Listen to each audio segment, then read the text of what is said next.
Que de eso le voy a hablar. ¿Y usted por qué juzga tanto a la gente? Si mire, ni Jesucristo juzgó a la mujer adúltera. Tananana. Pero miremos la historia que pasó ahí. Dejemos que la Biblia nos responda a esa pregunta y a ese cuestionamiento y a esa excusa que la gente toma para que usted no le reprenda el pecado. Miremos la historia, por favor. Ok, a Jesús le presentan a esta mujer, ¿cierto? Y él empieza a escribir en tierra. Y de repente Jesús, viendo a todos los fariseos que lo tenían rodeado, le dijo: el que se considere limpio de pecado, arroje la primera piedra. ¿Y qué pasó? Uno por uno empezaron a irse, pero la plática no era con sus discípulos, la plática era con los fariseos, hermano. Entendamos esa parte de la Biblia, que el asunto no era con sus discípulos, sino con los fariseos. Por eso que en una ocasión se le acercó un fariseo y le dijo: no hay ningún bueno. Y esa excusa muchos los toman para decir: ya, hermano, si aquí no hay ningún bueno. Espérese, sinvergüenza, que esa palabra Cristo no se la dijo a sus discípulos, se la dijo a los fariseos, porque de los fariseos no había absolutamente ni uno bueno. Ahora cheque esto: usted y yo no somos buenos, ni justos, ni santos por méritos humanos, sino que somos buenos, justos y santos por la preciosa sangre que fue derramada en la cruz del Calvario. Por la posesión en Cristo Jesús somos buenos, somos justos y somos santos. Así lo dice la Biblia. Ok, y Jesús le dice a la mujer: mujer, ¿dónde están los que te condenaban? Ahí está: mujer, ni yo te condeno. Pero eso sí, díganlo, hermano, eso sí, vete y no peques más. No le dijo: vete y sigue cometiendo adulterio. No le dijo: vete y síguete revolcando en el pecado, porque los adúlteros son los que toman ese versículo para que usted no le señale el pecado y sigan revolcándose en el adulterio. Y lastimosamente esos adúlteros no están allá afuera, sino muchas veces sus sinvergüenzas están arriba de los altares. Pero les traigo una palabra, y el tema que hoy les quiero compartir se titula: tiempo de rendir cuentas se acerca. Tiempo de rendir cuentas se acerca. ¿Y por qué Jesús no condenó a la mujer? ¿Por qué no la condenó? Porque ahorita Cristo no está condenando a nadie. Ahorita Cristo no es juez. Ahorita Cristo es abogado. Pero el texto que acabamos de leer, 25:31, dice: entonces se sentará. ¿Cuándo entonces? En el día en que a él le toque ser juez y dejar de ser abogado en esta tierra. Ahí va a estar el problema. Ahora le pregunto a usted: ¿está preparado ya para presentarse a rendir cuentas? ¿Ya está preparado para rendir cuentas?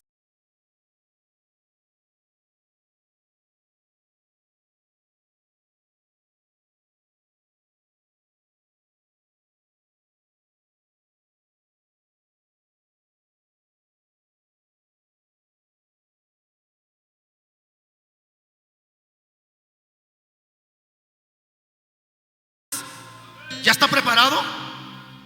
Día del juicio.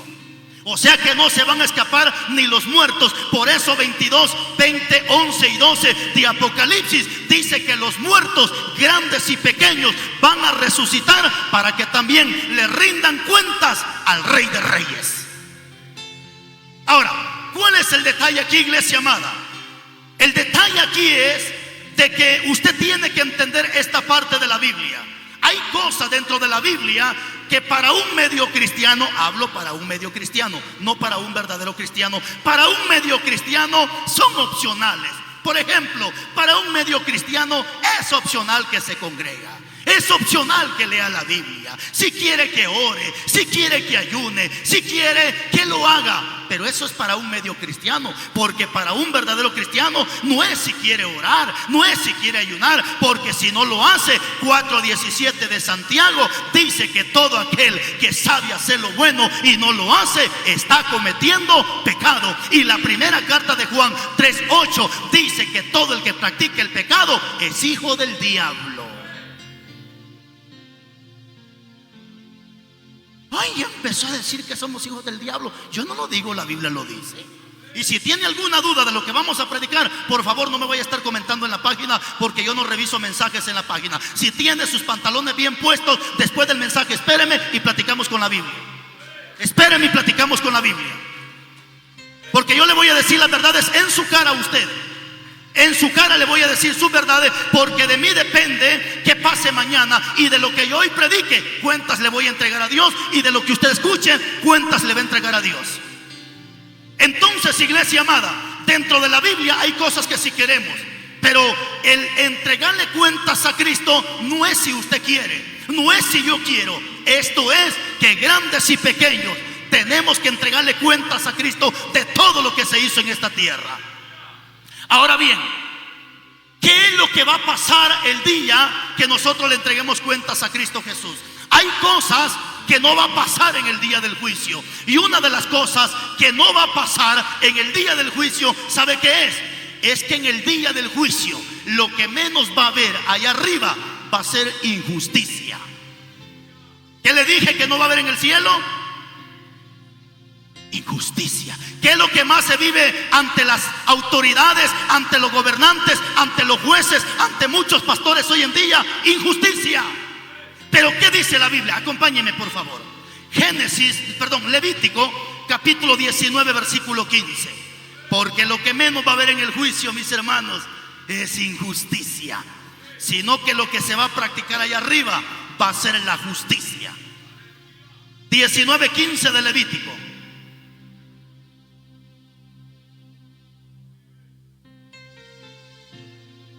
Así que preparémonos para rendirle cuentas al Maestro. Y sepa que en el día del juicio no va a haber injusticia. 19:15, ¿lo tiene? Levítico 19:15. ¿Qué dice su Biblia? No harás injusticia. ¿Dónde? En el juicio. Oiga esto. Ni favoreciendo al pobre, ni complaciendo al rico. En su Biblia dice el grande. Con justicia juzgarás a tu prójimo. Ándale. ¿Qué es lo que menos va a haber en el día del juicio? Injusticia. ¿Qué es lo que se va a practicar en el día del juicio? Justicia. ¿Y qué dice el texto? Cuando hagas juicio, no vaya a favorecer ni al rico ni al pobre, sino que con justicia juzgarás a tu prójimo. ¿Por qué, hermano? Porque si usted va, por ejemplo, a un buffet, ¿sabe qué es un buffet? Es donde trabaja un licenciado o un abogado, etcétera, etcétera. Si usted va a un buffet o a una oficina jurídica, a la puerta o a la entrada de esa oficina jurídica hay una balanza, ¿cierto o no cierto? ¿Verdad que hay una balanza? ¿Por qué está esa balanza ahí? ¿Por qué cree que está balanza ahí? Porque esa balanza representa justicia. Pero pregunto, ¿habrá justicia ante las autoridades como jueces, licenciados, abogados y tanta cosa? ¿Cree usted que están practicando justicia?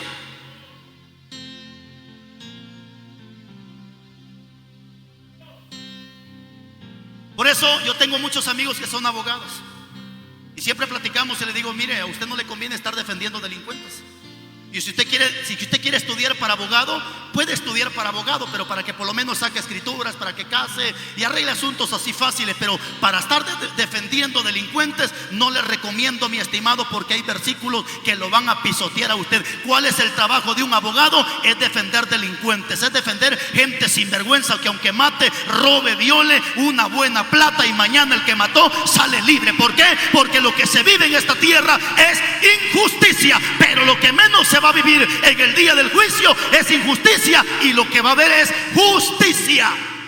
Por eso es que la segunda carta de Corintios capítulo 5 versículo 10 dice que es necesario que todos comparezcamos ante el tribunal de Cristo para que cada uno reciba según lo que haya hecho en el cuerpo, sea bueno o sea malo. Muchos maestros en teología están peleando con ese versículo, porque algunos dicen que ese versículo de Corintios solamente habla para que la iglesia sea coronada y sea llevada al cielo. Pero si pensamos que ese versículo habla solamente para la iglesia, entonces estaríamos viendo a un Dios injusto. ¿Por qué? Porque al bueno le va a pagar bueno y al malo le va a pagar bueno.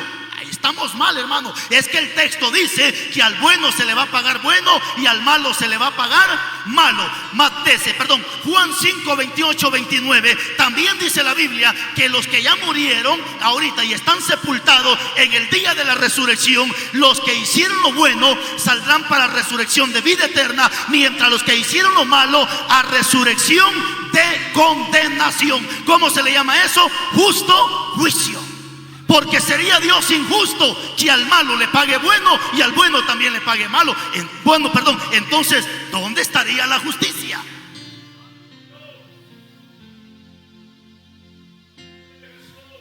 No harás injusticia en el juicio, ni favoreciendo al pobre, ni complaciendo al rico. Porque ¿qué se vive hoy en día, hermano? Injusticia. Dejemos las autoridades como jueces y abogados y tanta cosa. Vayamos a las congregaciones. ¿Qué se vive dentro de muchas iglesias ahorita en estos tiempos? Injusticia. Hermanos pastores, no nos inclinemos al que diezma bastante y haciendo de menos al que no diezma. No, jamás cometamos injusticia, porque la injusticia no va delante de Dios. ¿Cuál es el problema que tenemos dentro de muchas iglesias? Que hay pastores que solamente se inclinan a aquel que diezma bastante, ofrenda bastante, pero aquella viejita que no da ni un peso en la obra, a esa ni la visitan. ¿Qué se está viviendo? Injusticia. Hermanitos que solamente conviven con aquel que le da de comida, hermanitos que solamente platican con el de su categoría, pero aquel que no llega ni a bicicleta ni lo saluda. Como que no les está gustando ya, ¿verdad? Por eso es que Santiago reclama de parte de Dios en el capítulo 2 de Santiago, y dice Santiago que nuestra fe en nuestro Señor Jesucristo sea sin acepción de personas. Porque de qué sirve, dice Santiago, que entre a la puerta un hombre con ropas espléndidas, con anillos en la mano, y ustedes le dicen: bienvenido, pase y siéntese en este lugar. Y de repente, dice Santiago, entra un pobre hombre con ropas viejas, todo sucio, despeinado, y tú le dices: siéntate allá en el piso. Ándale pues. ¿Acaso no eso está pasando en muchas congregaciones? Que si entra una persona importante, hasta le limpian el piso, le acomodan la silla y siéntese aquí. Pero entra un pobre viejito que no da nada para la obra, ni le dicen bienvenido. ¿Cómo se llama eso? Acepción de personas y injusticia. Los hermanitos dentro de la iglesia hacen culto de acción de gracia y que dicen: vamos a invitar solamente a Julano, a Sutano y a Mengano. A esa vieja no, porque solo hartar viene y nunca trae regalo.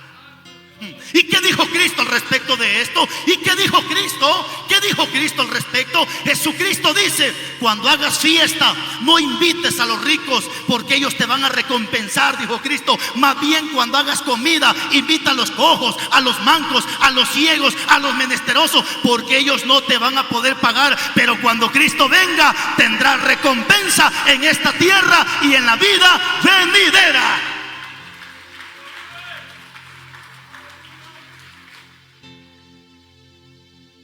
Entonces, dos, en el cielo, en el día del juicio, lo que menos va a haber es injusticia. Y dos, lo que no va a existir en el cielo es acepción de personas. En la tierra hacemos acepción de personas. Y ojo con lo que le voy a decir, y no me da pena decírselo, porque por misericordia soy pastor de una congregación.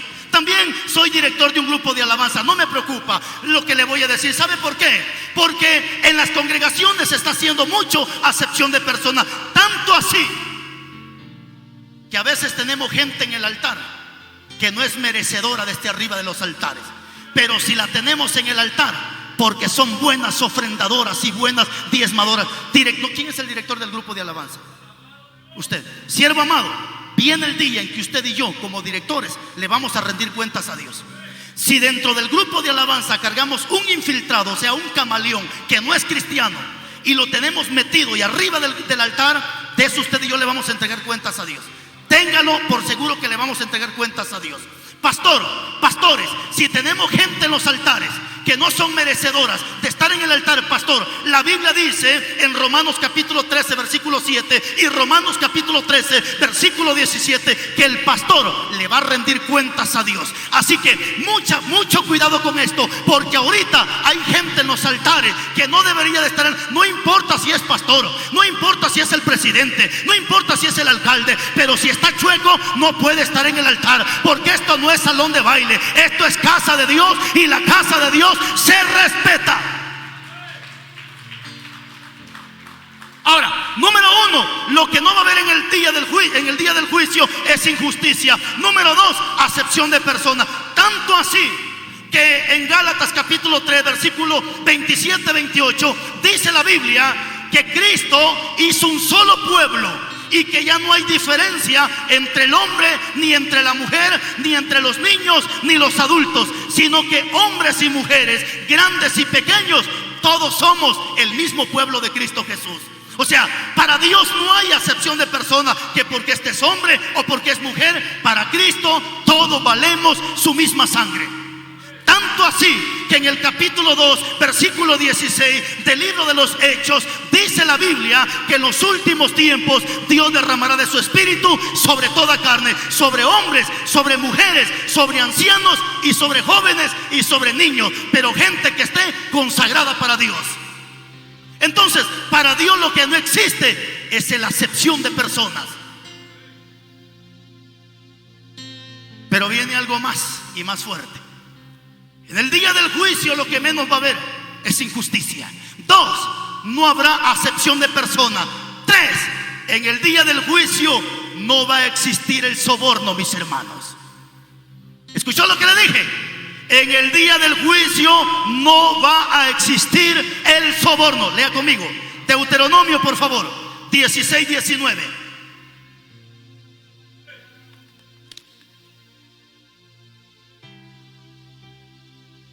Deuteronomio 16-19. Qué interesante este mensaje, hermanos. Deuteronomio 16-19. Cheque lo que pasa cuando una persona se deja sobornar o soborna a otra persona. 16-19 de Deuteronomio, ¿lo tiene? ¿Qué dice la Biblia? No tuerzas el derecho. ¿Y qué más? No hagas acepción de personas. ¿Y qué más? Ni tomes soborno, porque el soborno ciega los ojos ¿de quién? De los sabios, y pervierte las palabras de los justos. Dos cosas importantes: ni acepción de personas, ni soborno. ¿Qué es soborno, mis hermanos? ¿Sabe qué es soborno? Soborno es que cuando por un dinerito me tapan la boca. Como por ejemplo, usted lo encuentran manejando sin licencia. ¿Qué hace en ese momento con los policías? Su mordidita. Y usted va para el infierno por andar manejando sin licencia, y el otro policía por recibir soborno también va para el infierno. Eso lo dice en Lucas capítulo 3. La Biblia dice, se le acercaron en el capítulo 3 de Lucas a Juan. No sé si sabe esa historia. Capítulo 3 de Lucas. Se le acercan unos soldados a Juan y le preguntan: Juan, ¿y nosotros qué debemos de hacer para ser salvos? Juan nunca le dijo: dejen las armas y sigan a Cristo. No. ¿Qué le dijo Juan? Lo que Juan hizo, los condicionó y le dijo: ustedes, señores soldados, solamente confórmense con su salario. No vayan a estar cobrando extorsión, ni vayan a estar sobornando, ni mucho menos mintiendo, y entonces tendrán parte en el reino de los cielos. ¿Qué es lo que tiene que hacer entonces un pastor, una autoridad, un juez, un gobernador, una persona que trabaja en esta tierra? ¿Qué tiene que hacer? No caer en soborno. ¿Cuántos pastores ahorita están siendo sobornados? Tienen gente en los altares, no porque sean merecedoras, sino por un soborno. Tanto así que hoy tienen diáconos en la iglesia, nombrados como diáconos. Hermanos, si no cumplen las características. ¿Dónde están las características de un diácono? Capítulo 3, versículo 1 al 7 de primera carta de Timoteo. Están todos los requisitos para un diácono. ¿Y cómo tiene que ser un diácono? Marido de una sola. Pero mire los diáconos que hoy tienen en la iglesia. Un montón de mujeres tienen. Está casado con doña Juanita, pero él vive con doña Pitufa. Pero es diácono de la iglesia, y la Biblia dice que el diácono y el pastor tienen que ser marido. ¿Y qué hacemos con esa palabra? ¿Qué hacemos con esa palabra? La hermanita que ahora está en el altar, brincando, saltando, hablando lenguas, el marido que tiene no es él, ese es su amante. Está casado con otra, pero el que ahorita tiene no es su esposo, es su amante. ¿Y qué dice la Biblia? Marido de una sola mujer. Y la mujer tiene que ser también mujer de un solo hombre. Qué interesante. Pero ¿qué más dice la Biblia? En el primer libro de Timoteo, capítulo 3, 4 al 7, dice que el diácono no debe de caer en ganancias deshonestas. ¿Qué es una ganancia deshonesta? Es hacer negocios ilícitos en la tierra. Por ejemplo, hoy tenemos pastores, tenemos diáconos y son coyotes, jalan gente para Estados Unidos. Dígame usted, ¿es un negocio ilícito o ilícito? Hable sin miedo. Si fuera un negocio lícito, ¿por qué se esconden de las autoridades? Si fuera un negocio lícito, ¿por qué se andan escondiendo de los policías y de los soldados? ¿Por qué? Porque saben que no es un negocio lícito, sino ilícito. Tanto así que Romanos capítulo 13, versículo 1, 2, 3, 4, 5 y 6 dice la Biblia que el que desobedece las leyes terrenales es candidato del infierno.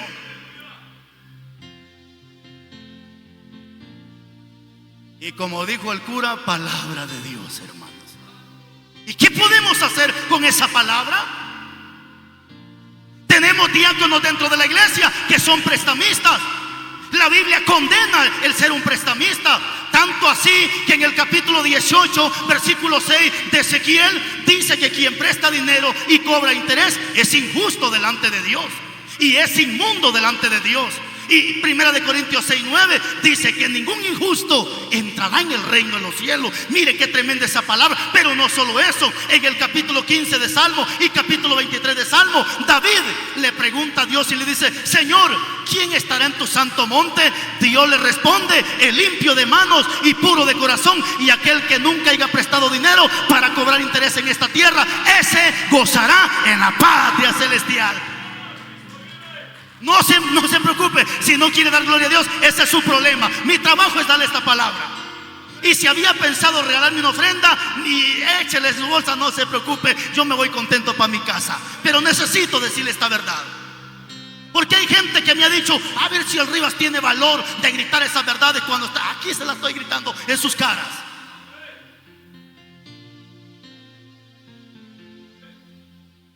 ¿Cuántos diáconos ahorita, hermano, no se han enriquecido a costilla de la gente pobre?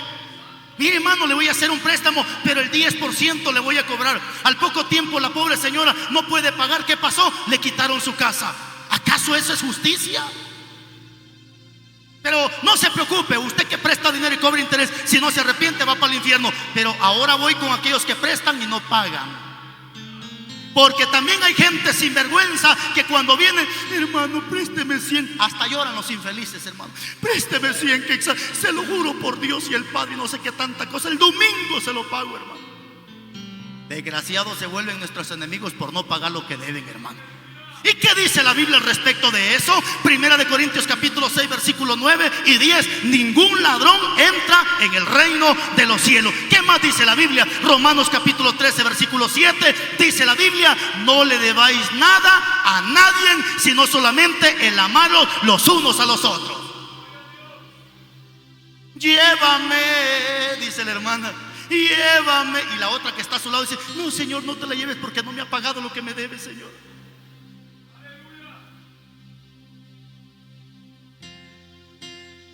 Entonces, en el día del juicio, lo que menos va a haber es soborno, mis hermanos. ¿Y por qué no existe el soborno? Ni tampoco puede ser sobornado Dios. Porque ¿qué le podemos dar a Dios, hermanos, si todo es de Él? Ageo, dice la Biblia 2:8, millo es el oro y la plata, dice Dios. No podemos darle nada a Dios porque todo es de Él. Lo único que dijo David: Señor, reconozco que todo es tuyo, pero de lo recibido de tu mano, Señor, de eso nosotros te damos, pero todo es de Él.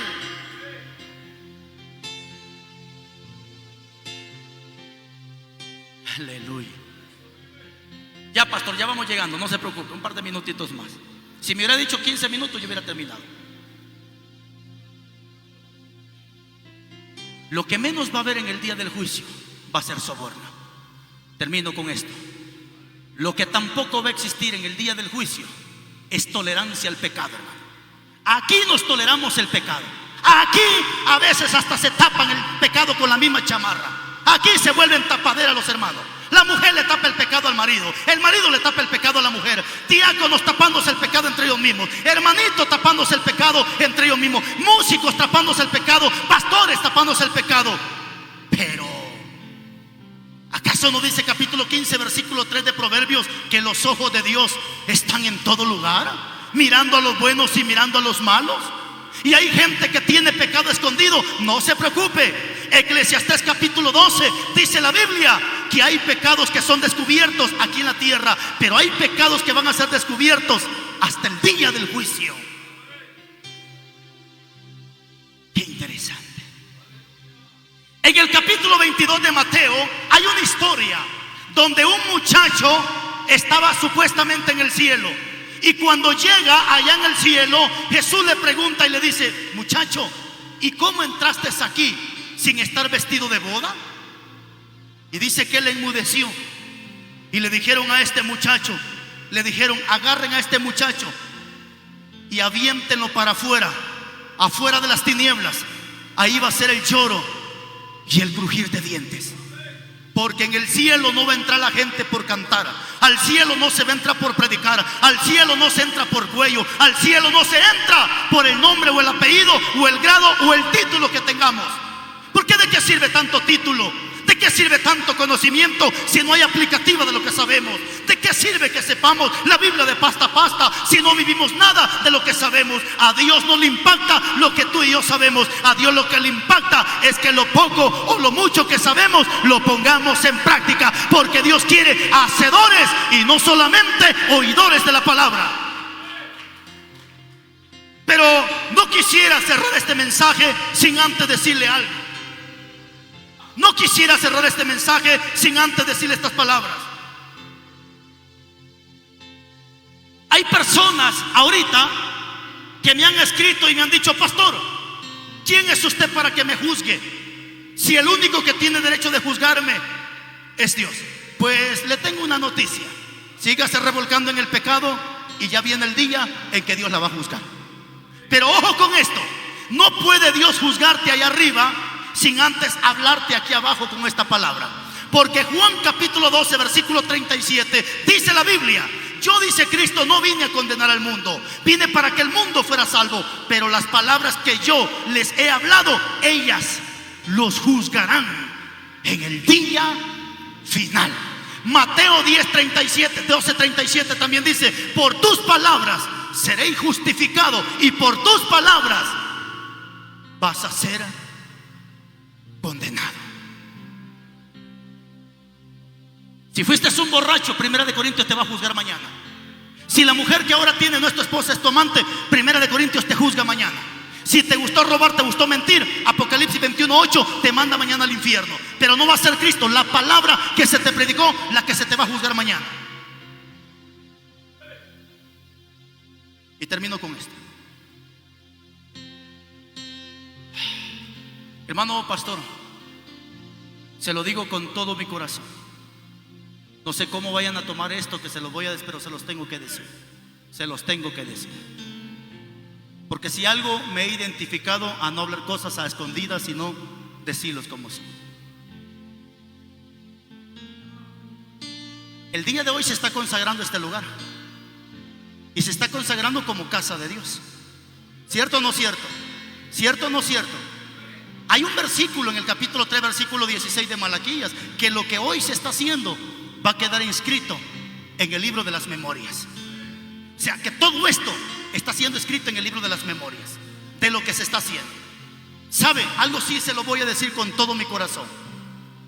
Jesús y los apóstoles y los profetas se identificaban por defender la casa de Dios y por limpiar la casa de Dios. Tanto así que en el capítulo 3 de Juan, cuando Cristo entró al templo y vio todo ese desorden que hizo Cristo, los felicitó. ¿Qué hizo Cristo? Agarró un azote. ¿Sabe qué es un azote? Como el que usan por parte de Tierra Fría para cueraciar a los ladrones. Y sigan cueraciando a los ladrones, pero si no se ponen la pila, va a ser azotada, que se le va a pegar también en el infierno si no se ponen las pilas. Ok. Cuando Cristo entra, no felicitó a esa gente. Agarró el azote y los empezó a azotar a todos. Y les dijo: el celo de tu casa me consume, porque escrito está: mi casa será llamada casa de oración, pero ustedes la han convertido en cueva de ladrones.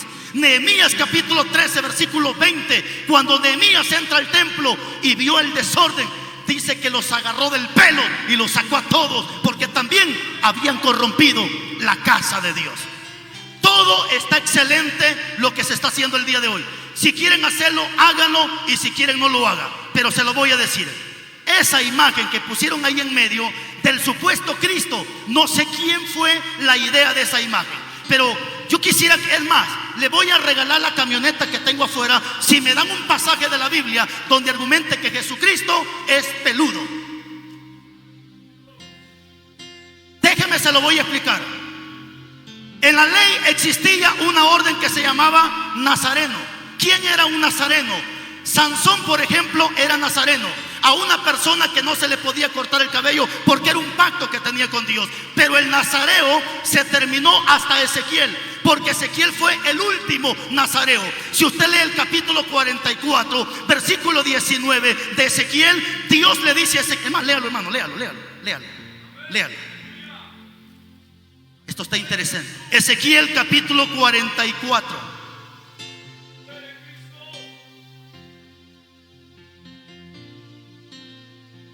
(44:20) de Ezequiel.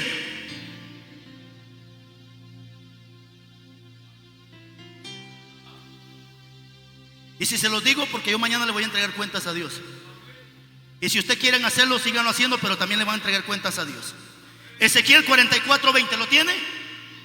¿Qué le dice Dios a Ezequiel? No se raparán su cabeza. Dios no quiere gente pelón, hermano. No vaya a andar usted de pelón. No, cortes el cabello normal. No se raparán la cabeza. ¿Y qué más? Ni dejarán crecer su cabello, sino solamente lo recortarán. Se terminó el tiempo del nazareo.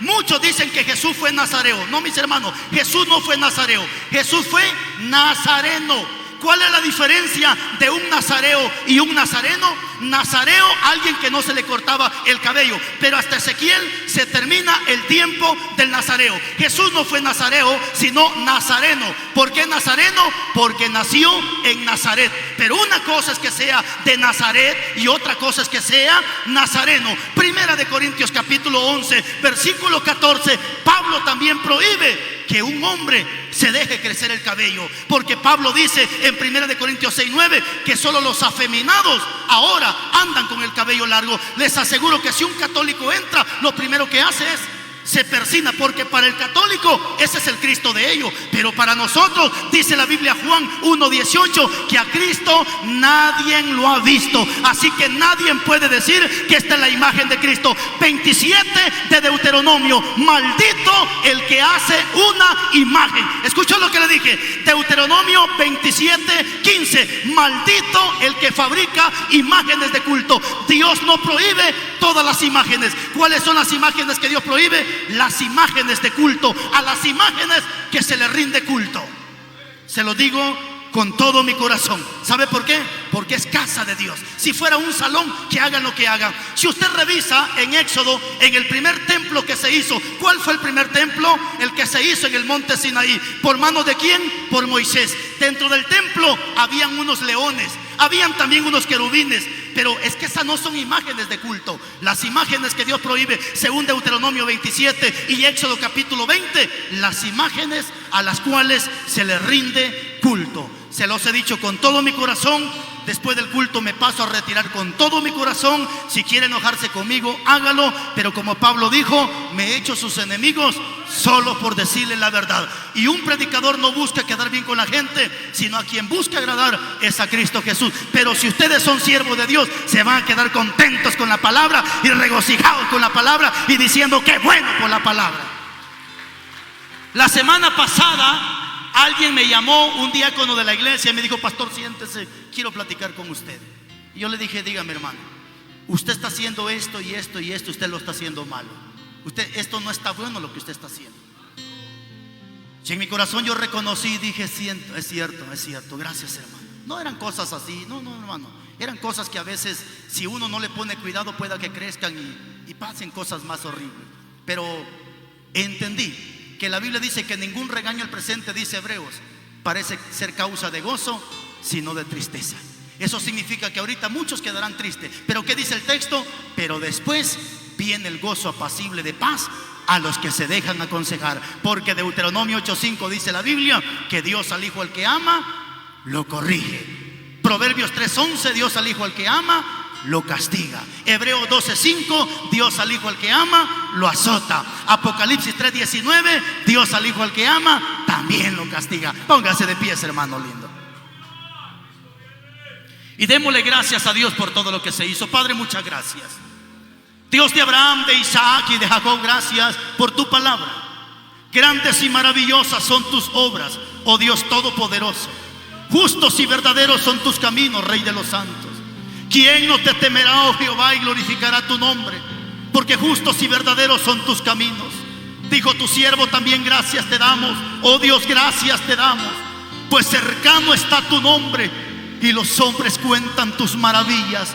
Está pronto y cercano, Padre bendito, ese día de donde todos pasaremos a rendir cuentas. Tan cerca está ese día, Padre, y tan cerca está ese día que tu siervo Pablo claramente lo dijo, que ahora nuestra salvación está más cerca que cuando empezamos a creer. Pero no solo eso, Padre, también dice tu palabra en el primer libro de Samuel, capítulo 20, versículo 4, que la muerte también la tenemos tan cerca de nosotros, que a un paso está de nosotros. Así como la muerte, Dios mío, está tan cerca de nosotros, también tú estás pronto para venir a traer a tu pueblo, para que mañana pasemos ante ese tribunal y empecemos a rendir cuenta de todo lo que hicimos en esta tierra, Padre bendito, de lo bueno y de lo malo que se haya hecho. Mañana rendiremos cuenta y mañana veremos quién realmente fue quién en esta tierra. Bendiga a tu siervo al pastor. Gracias por la fortaleza, gracias por el conocimiento, gracias por la paciencia que le diste a fin de que terminaran este templo. Bendiga a los colaboradores, a los que dejaron de tomarse un refresco por poner una ofrenda, multiplícaselos, Padre bendito. Aquellas mujeres que traían refresco, que traían café, que traían pan, aquellas mujeres que traían comida, recompensa. Bendiga sus trabajos, sus negocios, su matrimonio, ministerio, cosechas, animales, todo sea próspero en el nombre de Jesús, porque escrito está en tu palabra que si un vaso de agua fría nos regalan, no pierde su recompensa. Muchas gracias en el nombre de Jesús. Amén y amén. Déselas a Cristo Jesús, hermano. Gracias, hermanos, por el tiempo.